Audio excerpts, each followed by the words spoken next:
Good morning, good evening, good night, wherever you're watching this transmission. It is I, Mike Martins, bringing you another housing discussion. What is happening, guys? What is happening? Ontario loses over 5,000 real estate jobs. BC hits new all-time high. Woo! Canada's real estate sector is making a shift. And it's not a shift to high gear. It's a shift to low gear, guys. Says Statistics Canada. Stats Canada data shows fire sector jobs.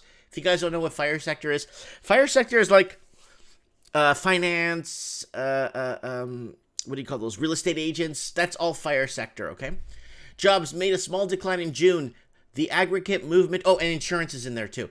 The aggregate movement was small, but most of the gains were being made in smaller provinces. Larger provinces like Ontario and Quebec lost thousands of jobs in the sector last month.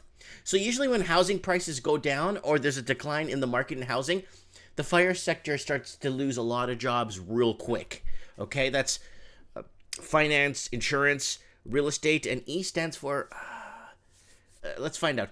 The finance, insurance, real estate, fire sector is an industry of buying and selling homes. The industry booms when asset prices rise. Yeah, and or more interest payers are added, i.e., more credit is issued. It suffers when the prices fall or credit growth starts to slow down. The sector becomes more important as manufacturing jobs disappear. The business of warehouse people replaces the business of producing goods. Debt-driven economies such as Canada are increasingly dependent in this sector.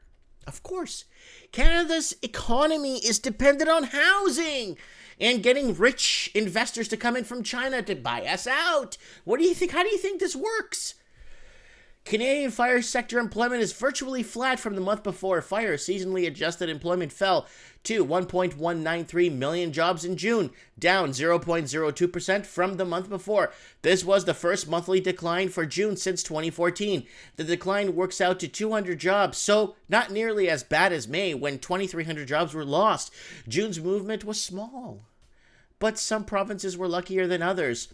There's the Canadian fire sector employment change. The monthly change is seasonally adjusted to fire sector jobs in June across Canada. So that should be June right here. There's June 2018. So you got all the Junes, okay? So you got June going back from 2009 to June. Wow. It's in the negative there. Wow. So it went from last year wow. Look at 2013. Woo! Ontario lost over 5,000 fire sector jobs in June. Ontario lost a substantial amount of fire sector employment last month. Fire seasonally adjusted employment fell to 577,400 in June, down 0.98% from the month before. The decline works out to 5,700 fire sector jobs last month.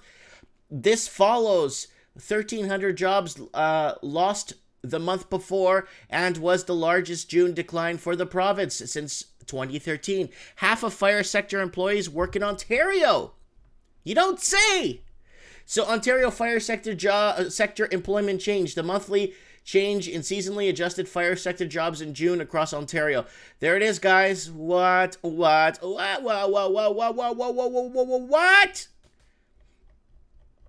British Columbia fire employment hits all-time high. Heading in the opposite direction is British Columbia, which reached a new record. Fire seasonally adjusted employment increased from 162,000 in June, up a massive 4.99% from the month before. The increase is 7,700 jobs for the month, the biggest June increase ever. The new record for fire sector employment in BC seems to defy logic. It's province with some largest declines in real estate sales in the country. So they're hiring more people into the fire sector, but it's in the biggest decline. So the monthly seasonal, so what could you think there could be more real estate agents jumping on the ladder? And insurance agents getting a job. Oh, wow, I can finally sell homes now. But, look at that. Holy crap. Quebec loses 5,000 fire sector jobs. Quebec was hit with the biggest loss, fire sector job employment last month. Fire seasonally adjusted employment fell to 239,600 jobs in June, down 2.12% from the month before. The decline is a loss of 5,200 jobs. The biggest drop for June since 2006 sector in the peak of employment in 2017. So it is, and the peak of employment. Wow. Look at the employment there. Holy crap. But it's got to go, guys. Alberta makes the largest increase since 2012. Alberta made substantial gains of fire sector last month. Fire seasonally adjusted employment reached 105,000 jobs in June, up 2.42% from the month before. Increased 2,500 jobs added in the month. The largest June increase since 2012. Alberta's all-time high for the sector was in 2009. That made a difference. It makes it one of the few provinces to reach the new high in the past decade. Here's Alberta fire sector change. So here it is, more jobs. But why? A lot of people are moving to Alberta because the housing market's somewhat making some noise. So there's a lot of real estate agents that are like cockroaches. They like to move around to different provinces. A lot of them moved down to, or didn't move down, or went to work with their counterparts in Seattle, aka King County in Washington State, when Vancouver put the foreign buyers tax in.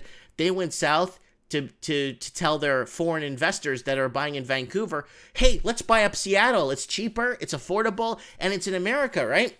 So they're like cockroaches. They like to move around and find people that they could screw over. The decline of the fire sector employment was minimal across the country. However, breaking down the distribution a little shows an interesting trend. The country's latest province by population are seeing a decline in fire employment, whereas provinces with smaller populations are seeing an increase.